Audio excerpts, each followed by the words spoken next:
안녕하세요. 새벽이에요. 오늘도 들러주셔서 감사합니다. 따뜻한 옛 이야기 한 자락 들으시며 잠시 쉬어가세요. 아이고, 다들 보는 눈은 있구만 그려? 부채를 쫙 펴들고 걷는 청년의 입가에 자화자찬이 묻어났다. 조선 후기 충청도 어느 고을. 그곳에선 잘생기고 똑똑한 양반집 자제 차은수를 모르는 이가 없었다. 그가 골목을 지날 때마다 처녀들은 수군거렸고 아이들은 그 뒤를 졸졸 따라다녔다. 아이고야, 저 인물 좀 봐라. 도련님 인물은 조선팔도 어디 내놔도 빠지질 않겠네. 근데 지 잘난 건 또 귀신같이 알아가지고 콧대가 하늘을 찌르잖아. 누군가는 그를 기와마을의 별이라 불렀고 누군가는 콧대 높은 도련님이라 했다. 사람 눈이야 다 거기서 거기라 했지만 나처럼 눈부신 인물은 아무리 감춰도 들통나는 법이지. 그날 밤 은수는 등잔불 앞에서 붓을 들고 있었다. 붓끝이 종이를 스치자 글줄이 물 흐르듯 흘렀다. 그는 붓을 내려놓으며 스스로 감탄했다. 나 참, 이놈의 글씨마저 완벽하다니. 너무 잘 써서 시험관 나으리가 놀라 자빠지려나? 문틈으로 고개를 내민 은수의 부친이 낮은 목소리로 말했다. 은수야, 글이 아무리 좋아도 교만하면 화를 부르는 법이니라. 은수는 희죽 웃으며 부채를 들어 보였다. 예, 아바마마. 뭐 화가 오면 이놈의 부채로 막으면 되죠. 생각보다 제법 단단하옵니다. 그 말에 부친의 얼굴은 굳었고 은수는 거울을 들여다보며 혼잣말을 했다. 이 얼굴이면 장원급제감 아닌가? 그 웃음은 자만으로 반들거렸고 그날 밤 별빛도 그 콧대를 피해 살짝 비켜갔다. 며칠 뒤 아침 은수는 말에 올라 한양으로 향할 채비를 마쳤다. 마을 사람들은 길가에 나와 손을 흔들었다. 도련님, 꼭 급제하셔야지요. 은수 도련님이야. 시험관 나으리가 안 뽑을 수 없죠. 우리 고을에 장원급제 하나 나왔으면 좋겠수다. 은수는 가끈을 매만지며 부채로 입을 가리고 웃었다. 그리고는 말고삐를 휘익 당기며 말했다. 다들 집에나 돌아가시구려. 급제 소식은 한 달 안에 들릴 것이요. 아니, 보름이면 조카제. 말을 몰아 먼지 속으로 사라지는 은수의 뒷모습을 보며 마을 사람들은 고개를 저었다. 도련님이 재주는 있는데 교만이 너무 심하다니까. 그러니까 사람 일은 모르는겨. 저리 잘난 척하다가 누가 알아. 오늘은 가끔 단단히 맸다 해도 내일은 바람에 풀릴 줄 모르는 법이제. 말발굽 소리만 울리는 길 위에서 은수는 여유롭게 콧노래를 불렀다. 나 같은 인물 천하에 또 있을까? 하하하하. 그 웃음소리가 산을 넘고 들을 넘어 한양을 향해 퍼져나갔다. 며칠을 달려 한양에 당도한 은수는 가끈을 매만지며 과거 시험장으로 향했다. 이래서 한양 하는겨. 공기부터 벼슬 냄새가 진동을 하는구먼. 그의 눈에 비친 한양은 요란했다. 사람들 발자국, 장터의 냄새, 까치 울음까지 모든 것이 자신을 환영하는 듯했다. 허, 세상이 나를 중심으로 돌아가는디 오늘은 하늘까지 내 편이구먼. 길을 걷다 주막 앞을 지나는데 주모가 물동이를 들고 나오다 그를 보고 깜짝 놀랐다. 아이고, 도련님, 어찌나 인물이 훤하신지. 혹 과거 보러 오셨슈? 보러 온 게 아니라 급제하러 왔소. 주모가 피식 웃으며 물동이를 내려놓았다. 아이고, 이 도련님 보게나. 자신감이 하늘을 찌르는구려. 그래도 과거가 어디 쉬운 일인감요? 은수는 부채로 코끝을 톡톡 치며 말했다. 쉬운지 어려운지는 시험관 나으리가 내 글 보고 판단하시겠지. 나는 그저 붓을 놀릴 뿐이요. 입꼬리를 올리며 거만하게 지나가는 은수의 뒷모습을 빤히 바라보던 주모가 한마디 던졌다.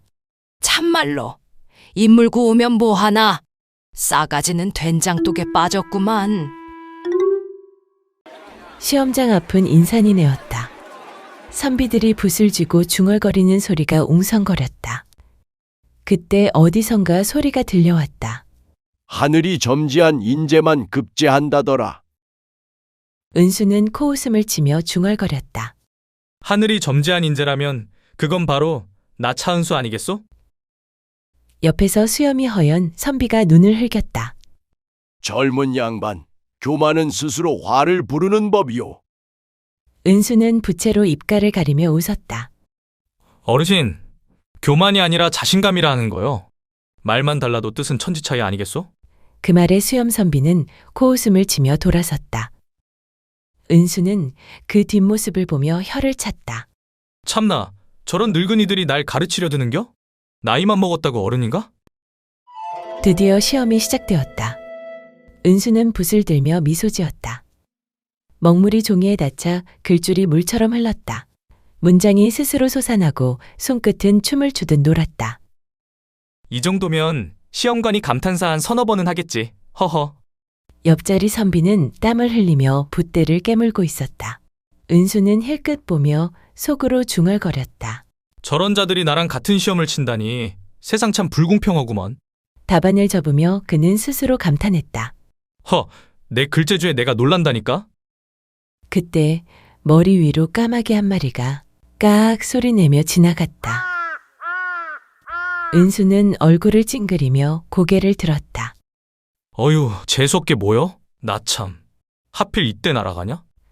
그때까진 몰랐다. 그 울음소리가 앞으로 벌어질 일의 서막인 줄은. 며칠 동안 이어진 시험이 끝나고 은수는 굶주린 배를 부여잡고 장터로 향했다. 장터 어귀 대장간에서는 불길이 활활 타오르고 있었다. 쇠를 달고는 불빛이 붉게 번지며 망치질 소리가 장터를 울렸다. 은수는 부채를 흔들며 그 앞을 지나가고 있었다.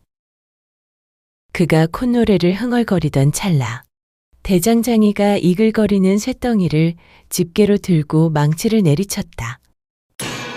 그런데 그 순간 불똥이 퉁 튀더니 이글이글한 쇳조각 하나가 휙 하고 공중을 갈랐다. 그 조각은 바람을 가르며 빙글 한 바퀴 돌다가 하필이면 은수의 정수리를 딱 하고 후려쳤다.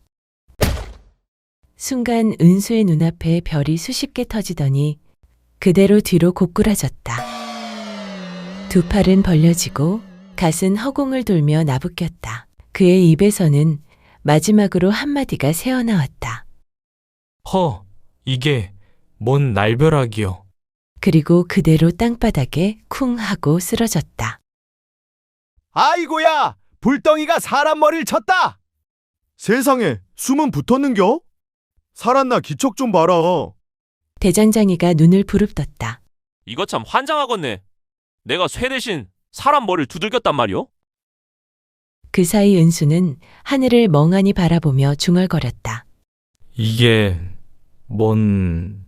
그 말을 끝으로 은수의 몸은 축 늘어진 채 정신을 잃었다. 부채는 허공을 돌며 장터 한복판에 떨어졌다. 그날 세상 잘난 차은수는 그렇게 머리에 쇠를 맞고 세상 못난 바보가 되어버렸다. 얼마나 시간이 흘렀을까. 은수의 귓가에 장터의 소음이 아지랑이처럼 피어올랐다.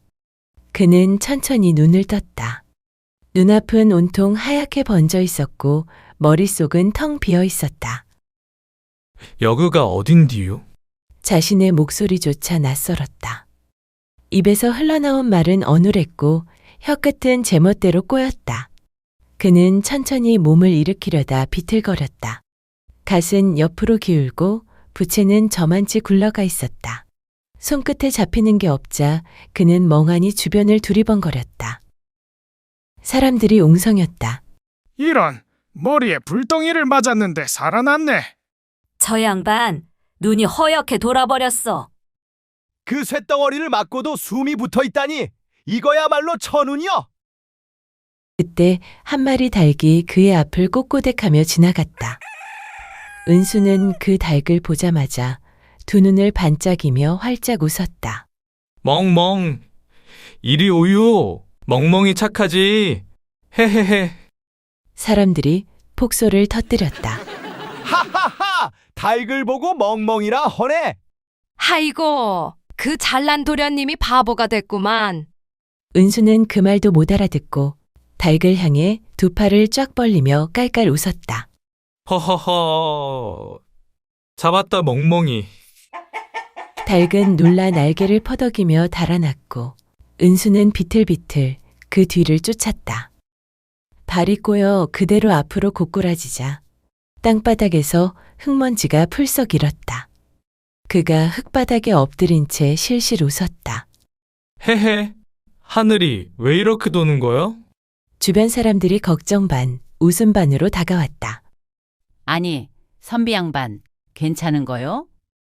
은수는 허공을 보며 배를 쓰다듬었다. 아줌니, 지 배고파요. 밥 좀 주시오. 히히히히. 사람들은 서로 마주보며 피식 웃었다. 그 잘난 양반이 이제는 장터의 바보가 되어버린 것이었다. 은수는 자기가 누군지도 왜 여기에 있는지도 알지 못했다. 그저 침을 질질 흘리며 깔깔 웃는 5살 아이 같은 사내만이 그 자리에 남아 있었다. 그날 이후 은수는 한양장터의 꽃거지가 되었다. 머리는 불에 그슬린 듯 여기저기 타들어갔고 도포자락은 재와 먼지로 얼룩져 있었다. 장터 주모가 구멍난 낡은 옷을 은수 앞으로 휙 던지며 말했다. 허참, 그 잘난 인물도 머리에 돌 한 방 맞으니 사람 꼴이 이 지경이 되는구먼. 이제 그 고운 가시랑 도포는 벗어두고 이거나 걸쳐봐. 지금 네 꼴엔 요 옷이 제격이여. 은수는 그 옷을 받아 입더니 입꼬리를 올려 실실 웃었다. 이거 지 주는 거예요? 참말로 고맙구먼요. 그날부터 은수는 매일같이 장터를 돌아다녔다. 사람들 틈에 끼어 손뼉을 치고 아이들과 함께 깔깔 웃고 가끔은 혼잣말로 중얼거렸다. 이 세상은 참말로 예쁘구만요. 그의 눈엔 세상 모든 것이 새로웠다. 길바닥의 돌멩이도 바람에 흩날리는 먼지도 국밥 냄새조차 꽃향기 같았다. 잘난 머리는 사라졌지만 그 자리에 이상할 만큼 순한 미소 하나가 피어 있었다. 그 무렵 충청도 차대감댁은 뒤집어졌다. 과거를 보러 한양으로 떠난 은수가 기별 한 장 없이 깜깜무소식이었던 것이다. 처음엔 시험이 길어지겠지 하며 기다렸으나 보름이 지나도 달이 바뀌어도 은수의 소식은 들리지 않았다. 차대감은 마당을 서성이며 하인에게 명했다. 당장 사람을 올려보내라. 한양장터든 주막이든 시험장이든 어디서든 내 자식을 찾아오너라. 하인은 한양으로 올라갔다. 며칠 뒤 먼 길을 달려 돌아온 그는 그 자리에 주저앉아 고개를 숙였다. 대감마님, 도련님께서 과거에 급제하셨다 하옵니다. 뭐라? 우리 은수가 급제를 했다고? 예, 허나 그 뒤로 자취를 감추셨다 하옵니다. 시험 후에 어디로 갔는지 그 누구도 아는 자가 없사옵니다. 순간 차대감의 얼굴이 하얗게 질렸다. 대감의 아내는 기둥에 몸을 기대며 흐느꼈다. 하늘도 무심하시지. 그리 곱고 총명한 아이를 얻지. 아직 모른다. 살아있다. 내 아들은 죽지 않았어. 차대감은 떨리는 손으로 부채를 부여잡았다. 그러나 그 부채 끝이 미세하게 흔들렸다. 그날 밤 차대감 댁은 등잔불 아래서 울음이 끊이질 않았다. 하인들은 숨죽여 서 있었고 마루 위엔 은수가 쓰다 남긴 책과 붓이 그대로 놓여 있었다. 그날도 은수는 장터 어귀를 어슬렁거리고 있었다. 허름한 옷자락엔 먼지가 수북이 쌓였고 손에는 아무것도 들지 않았지만 얼굴엔 웃음이 활짝 번져 있었다. 허허, 오늘도 하늘이 곱구만요. 햇님이 나보고 방긋 웃는 것 같네. 그러다 국밥집 앞을 지나던 은수. 갑자기 방귀를 뿡 하고 끼더니 스스로 배를 잡고 깔깔 웃었다. 다들 들었어?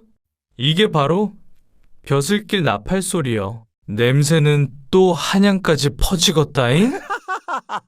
그 소리에 국밥집 주모가 국자를 번쩍 들고 뛰쳐나왔다. 이 바보놈이 또 여기서 방귀 끼고 앉았네. 남의 가게 앞에서 냄새 풍기고 자빠졌냐? 어서 저리 썩 꺼지지 못해?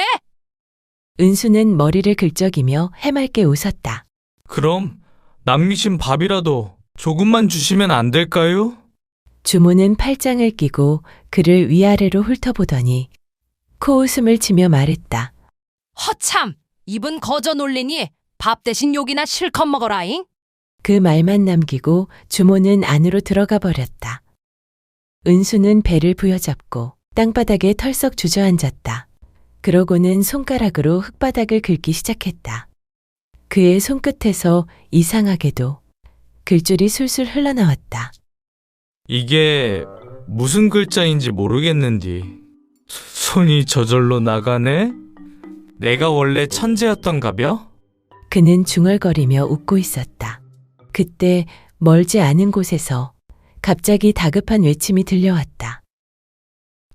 제발 살려주시오.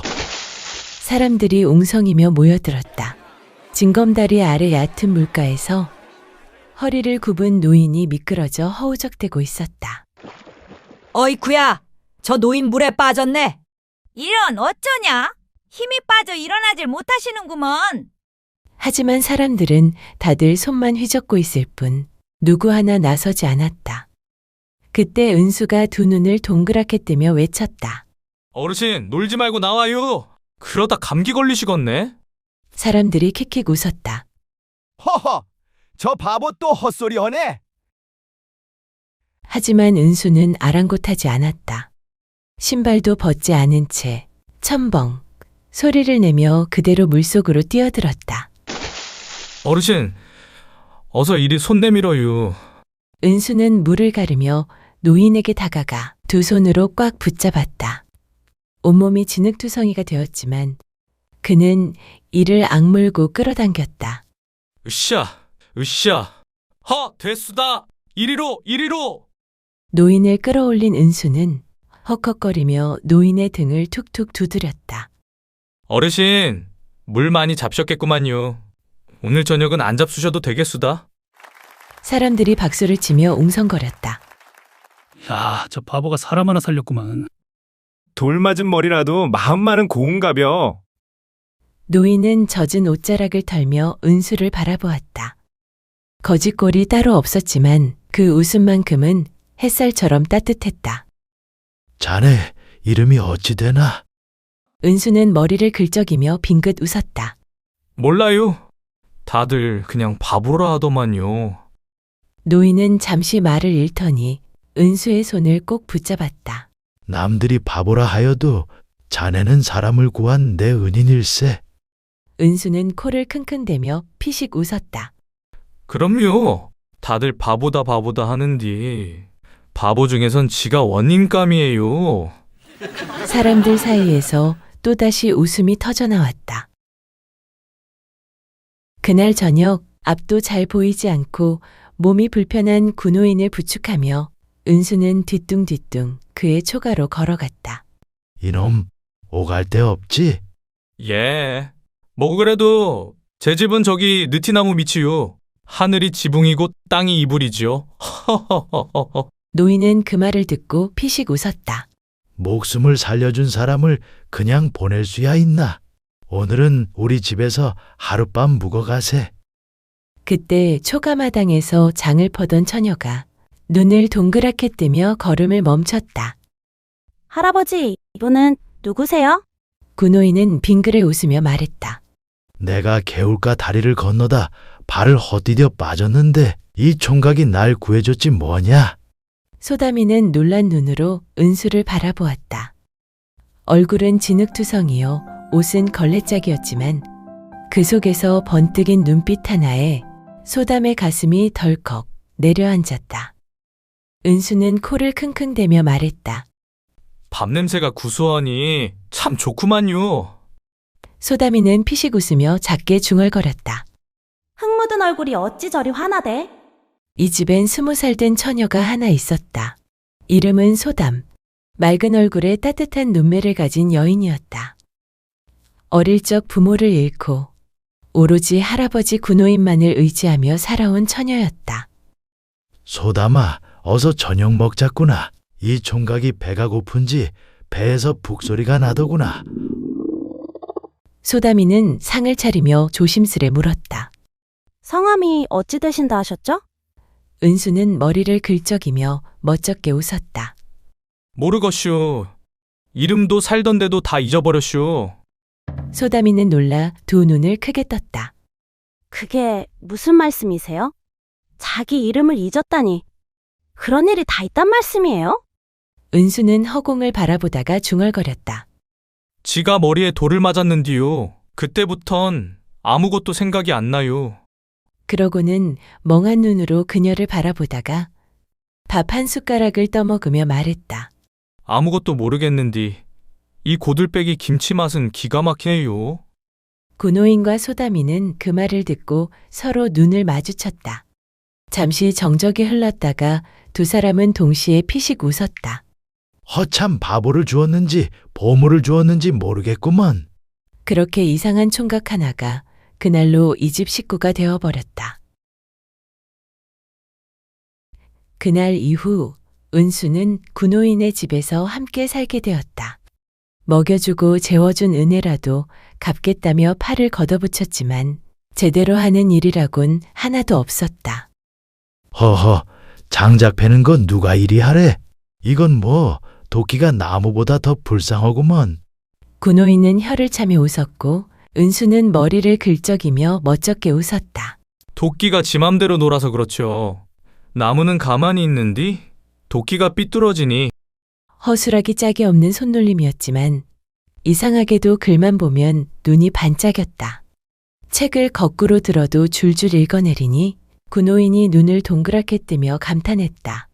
이놈, 아무래도 보통 내기는 아니로구나. 머리에 쇠는 맞았어도 속엔 글귀가 살아있네. 은수는 활짝 웃었다. 지가 원래 내 천재라더만요. 머리통만 좀 멍청해졌을 따름이죠. 그래도 글자는 안 까먹었어요. 며칠이 지나자 동네 처녀들이 하나둘 모여들었다. 야, 그 바보 총각 봤냐? 인물이 기와마을 도련님보다 낫다던디. 바보라 해도 눈매가 곱다고 와. 저 콧날을 스치면 피나겄어. 피나. 장터처럼 시끌벅적했다. 소담은 김치 항아리 뚜껑을 닫으며 투덜거렸다. 참, 바보 하나 들였더니 집이 구경터가 됐네. 은수를 보겠다고 처녀들이 대문 앞을 기웃거리자 화를 참지 못한 소담이 소리를 빽 질렀다.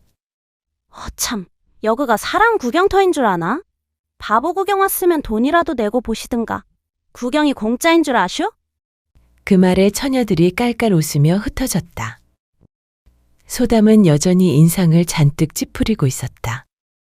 그 모습을 본 군호인이 허허 웃으며 말했다. 우리 소담이 속이 들끓네, 들끓어. 어째 바보 하나 때문에 부엌불보다 뜨겁구먼. 소담은 얼굴을 붉히며 툭 내뱉었다. 누가 그렇댔어요? 그저 보기 싫어서 그런 거지 뭐. 군호인은 피식 웃었다.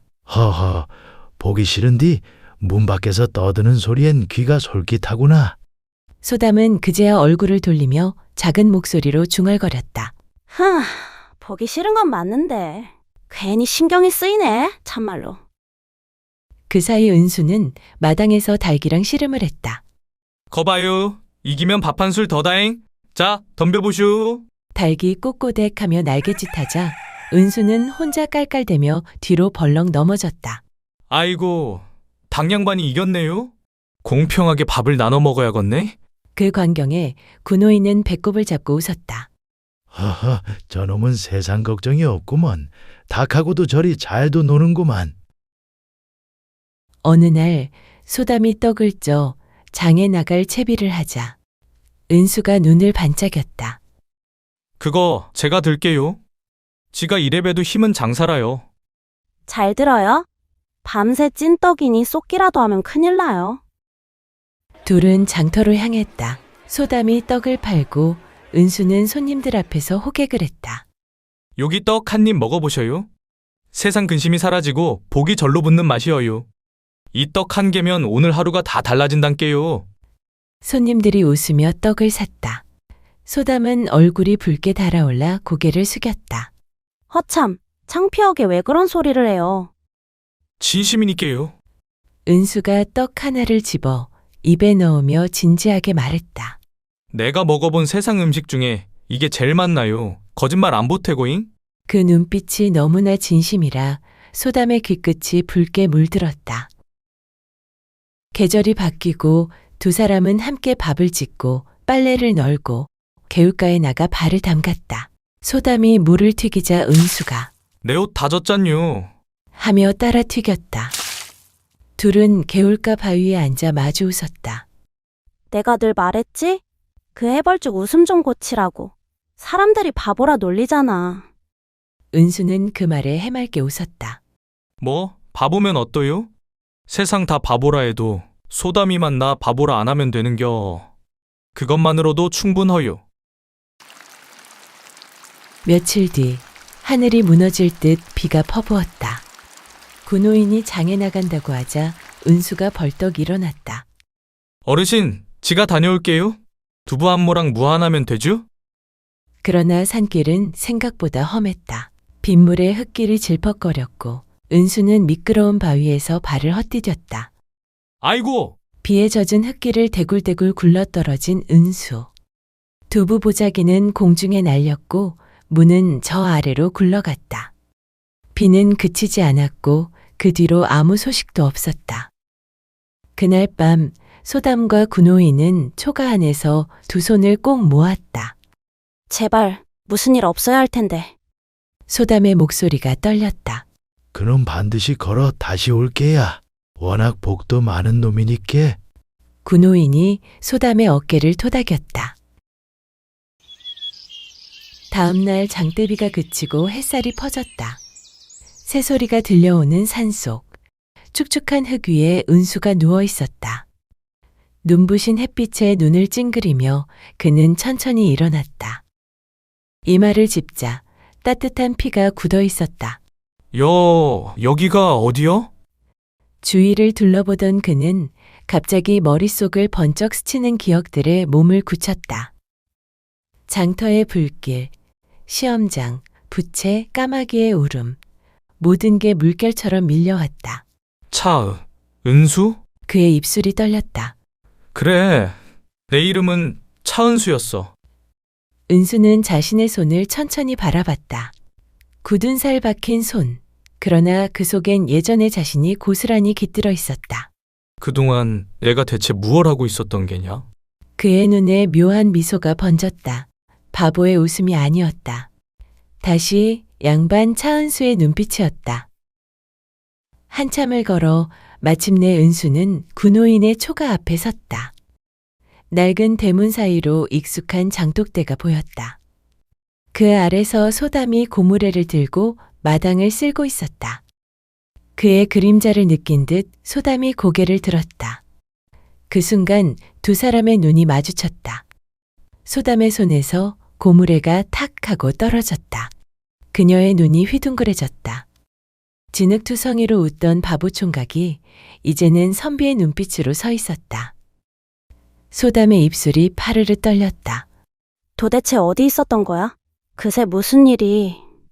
은수가 잔잔하게 미소를 지었다. 그동안 덕분에 살았어. 나는 차은수라는 사람이요. 소담은 숨을 꿀꺽 삼켰다. 그럼 정녕 기억이 다 돌아온 거예요? 은수는 천천히 고개를 끄덕였다. 이제야 알겠어. 내가 누군지, 왜 여기에 왔는지 다 기억났어. 소담의 눈가에 눈물이 맺혔다. 목소리가 떨렸다. 그럼 이제 떠나시는 거네요? 은수는 한참 동안 말이 없었다. 그리고 조용히 고개를 숙였다. 예, 돌아가야 하오. 나를 기다리는 집이 있으니. 말끝이 잠겼다. 그의 눈엔 고마움과 슬픔이 함께 어렸다. 그날 밤 달빛이 마당을 은은히 비추고 있었다. 은수는 집신끈을 고쳐매며 문 앞에 섰다. 소담은 그의 뒤를 따라 나왔다. 하루만 더 계시죠. 아직 비냄새도 다 가시지 않았는걸요. 은수는 조용히 미소 지었다. 이 마음도 이 은혜도 평생 잊지 않겠소. 당신의 손길이 내 생을 살렸소. 그가 돌아서자 소담이 떨리는 목소리로 불렀다. 잠깐, 은수야. 아니, 은수나으리. 그가 걸음을 멈췄다. 소담의 목소리가 달빛 속에 울렸다. 이 길로 다시는 안 올 거죠. 그냥 바보로 살아주면 안 돼요? 그래서 내 곁에 있어주면 안 될까요? 소담의 목소리가 잠겼다. 바보였을 때가 더 좋았는데. 은수는 천천히 돌아보았다. 그의 얼굴엔 슬픈 미소가 번졌다. 나도 그랬어. 그때의 세상은 참 따뜻했지. 그는 잠시 숨을 고르더니 또박또박 말했다. 약조아리다. 차은수라는 놈, 헛말은 안 하는 놈이요. 꼭 다시 돌아오겠소. 그가 한 걸음 다가섰다. 그러니 딴 놈한테 눈 돌리지 말고 기다려 주시오. 소담은 눈물을 훔치며 고개를 끄덕였다. 그 말 꼭 지키셔야 해요. 며칠 뒤 한양의 차대감 댁은 떠들썩했다. 죽은 줄 알았던 아들이 돌아온 것이다. 사람들은 기적이다 하며 몰려들었다. 하지만 은수의 눈엔 그 화려한 사랑채보다 작은 초가의 마루가 먼저 떠올랐다. 그날 밤 등잔불 앞에서 그는 붓을 들었다. 먹을 듬뿍 묻혀 천천히 글을 써내려갔다. 하늘이 내게 글을 주어 글을 쓰게 하였고 인연이 내게 마음을 주어 사람을 알게 하였다. 마지막 획을 마친 뒤 은수는 미소를 지었다. 그리고 조용히 속삭였다. 소담이 내 마음속 첫 번째 시는 그대여. 며칠 뒤 세상 오만방자하던 차은수는 온데간데 없었다. 대신 눈빛이 부드럽고 말 한마디에도 온기가 배어나는 넓은 마음의 선비가 되어 있었다. 은수는 아버지 차대감께 그간의 일을 낱낱이 고했다. 장터에서 쇠에 맞아 정신을 잃은 일, 군호인과 소담이 자신을 거두어 살려준 일, 그리고 그 집에서 보낸 따스한 나날들을 조곤조곤 들려드렸다. 차대감은 한동안 말이 없었다가 천천히 부채를 내려놓았다. 머리에 돌을 맞았다더니 이놈 돌로 정신이 든 모양이로구나. 허허허. 뒤에 서 있던 하인들이 킥킥거리며 수군댔다. 그래요. 이제야 사람 됐지 뭐야. 허허, 돌도 제때 맞으면 약이 된다더니 참말이네. 그 말에 은수는 웃음을 터뜨렸다. 그 돌 덕에 제가 눈을 새로 떴지요. 사람이 밥처럼 따뜻해야 산다는 걸 그제야 알았습니다. 차대감이 흐뭇하게 고개를 끄덕였다. 좋다. 그럼 그 은인들을 찾아가 인사를 드려야겠구나. 며칠 뒤 차대감 부자는 군호인 댁을 다시 찾았다. 낡은 초가의 굴뚝에 연기가 피어오르고 안에선 구수한 밥 냄새가 새어나왔다. 차대감이 문 앞에서 목소리를 높였다. 계시오. 여그가 군호인 댁이요? 문이 삐걱 열리며 군호인과 소담이 마당으로 나왔다. 두 사람은 깜짝 놀라 황급히 고개를 숙였다. 차대감 나으리시옵니까? 차대감은 허리를 깊이 숙이며 정중히 말했다.